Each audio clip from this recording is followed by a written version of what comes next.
Një aksion i gjerë pastrimi është zhvilluar në bregdetin e Velipojës me angazhimin e institucioneve vendore dhe strukturave përgjegjëse për mjedisin.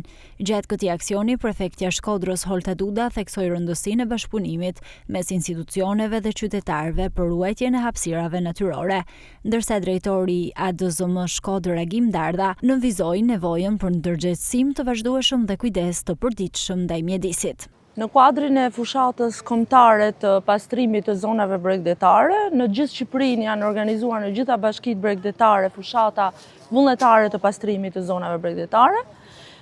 Ne sot në koordinimin e Ministrisë së Mjedisit me bashkëpunimin shumë të koordinuar ndërmjet Prefekturës Qarkut Shkodër, Drejtorisë Rajonale të Agjencisë Kombëtare të Zonave të Mbrojtura, Bashkia Shkodër dhe të gjithë institucionet e tjera vendore, ne janë bashkuar në mënyrë vullnetare dhe ne po bëjmë sot aksionin e pastrimit në Gryderdhjen e Bunës.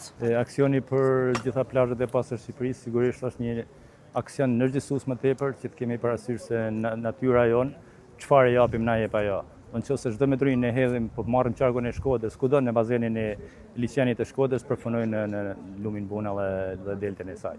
Prandaj ne kemi bërë aksion duke prandëruar gjitha institucionet të cilat na bashkuan për dhënë një mesazh që duhet të ruajmë natyrën, ta mbrojmë atë sepse është jeta jonë. Autoritetet bëjnë thirrje që çdo qytetar dhe vizitor të kontribuojë në mbajtjen pastër të bregdetit dhe zonave të mbrojtura, duke theksuar se mbrojtja e mjedisit është përgjegjësia e përbashkët dhe një investim për të ardhmen.